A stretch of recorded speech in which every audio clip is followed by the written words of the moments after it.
This is a Words Up Early training video about the key message, pause and wait. We're going to talk about why it's important for early language and communication and how to use the Words Up Early key message, pause and wait, when we're interacting and playing with our children.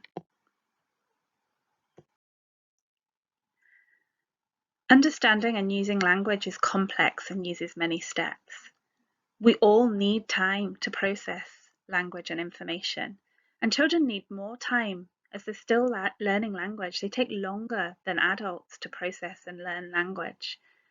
When we pause and wait in interaction, we allow time for children to think about what they've seen and heard and process that information, and also for them to think about what they might want to communicate and think about how they're going to do that. Sometimes when our children aren't using lots of words and we're worried about their communication, we want to talk for them, and it can be difficult to pause and wait for them to communicate, and silences feel awkward, and we tend to fill those silences and talk a little bit more. When we pause and wait, we can watch and listen to the way our child communicates. It can also look different depending on what our child's communication is like.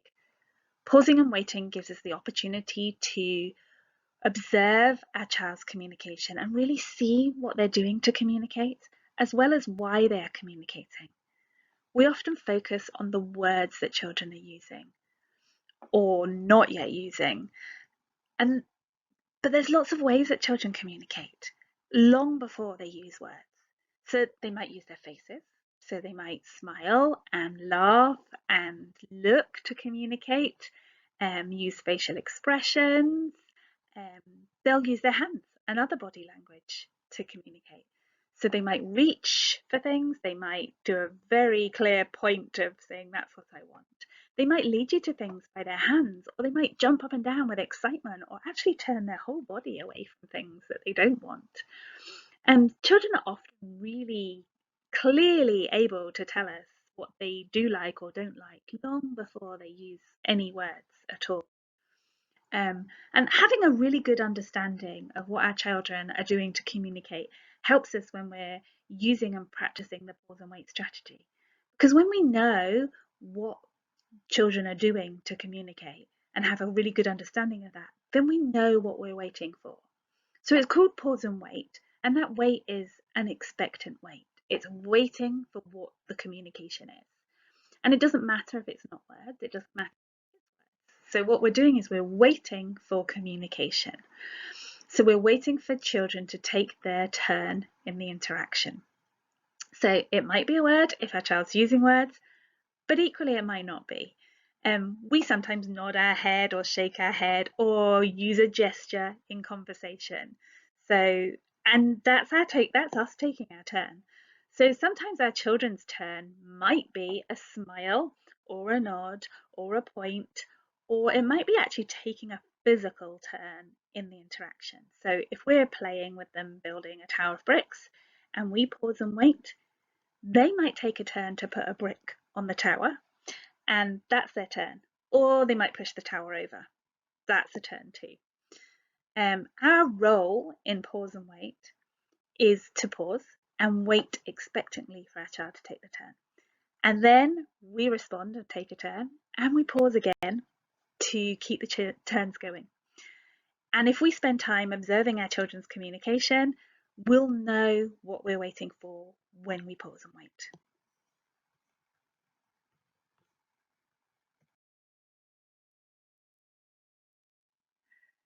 Good communication happens when there's a balance of turns.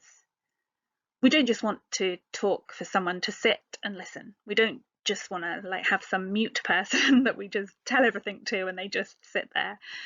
The best conversations are when we get to have our say, but the other person also has their say, and they listen and they respond and they give us feedback.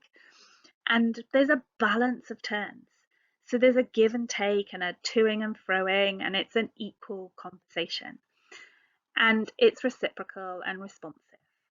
And when conversations aren't balanced, It either leaves us feeling like, "Oh, I'm really annoyed and cross because nobody's listening to me," or it leaves us feeling kind of like, I feel really sad and upset and I'm not going to bother because it's no point because nobody's listening to me anyway. And it really has those quite strong feelings for us when conversations don't work. And when we think about having a conversation with children, it's difficult already because it's difficult to have those balanced turns because we have had however many years of practicing conversation, and children are only just starting out. So they're just learning their language. And as they're only just developing language and communication, they naturally have less language, or they're not as quick as we are at producing the language because they need that more processing time. So when we pause and wait, we allow time for our children to take their turn in the interaction. And the pause and wait is there to create that balance and build in a balance of turns to help make it equal and more of a balance.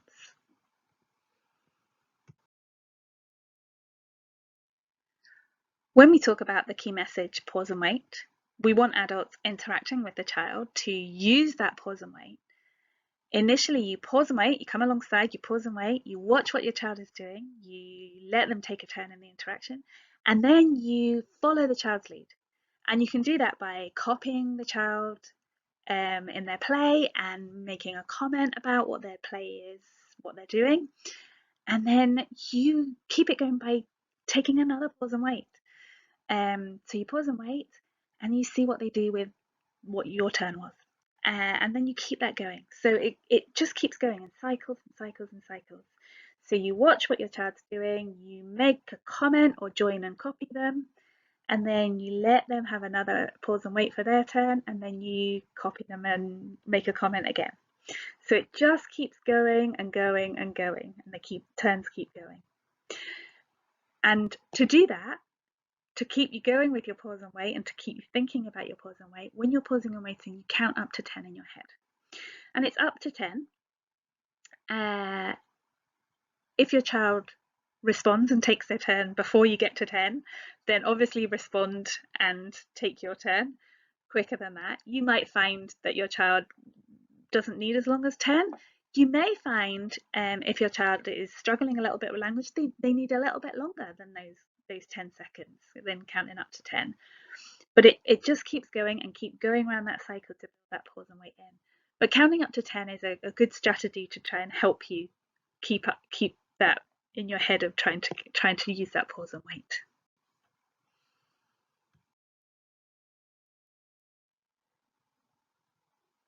On this page, if you pause the video and click on the video link, just have a wee watch of this video clip. When the singer pauses and leaves a gap, the child fills in the gap and attempts the words of the song. The singer then responds by repeating the word and singing the next part of the song. It's a really good example of pause and wait in action.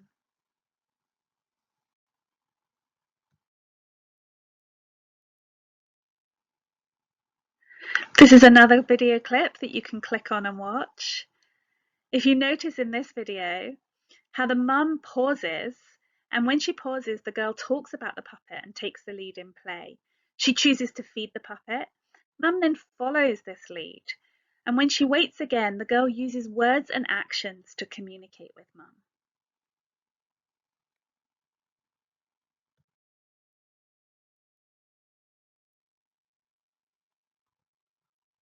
This is another example of pause and wait in action. When you watch this video, note how when mum waits in a familiar rhyme, her child takes his turn by looking, holding his hand out, laughing and nodding.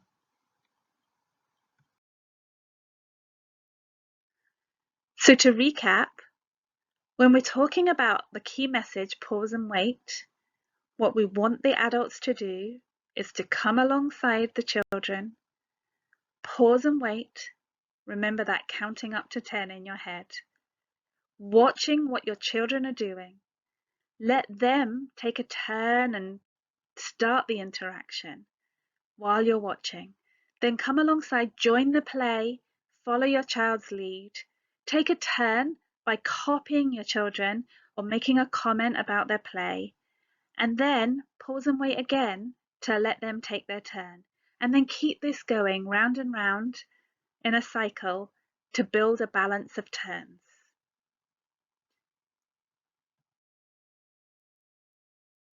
Please watch the other Words Up Early key message training videos for further information.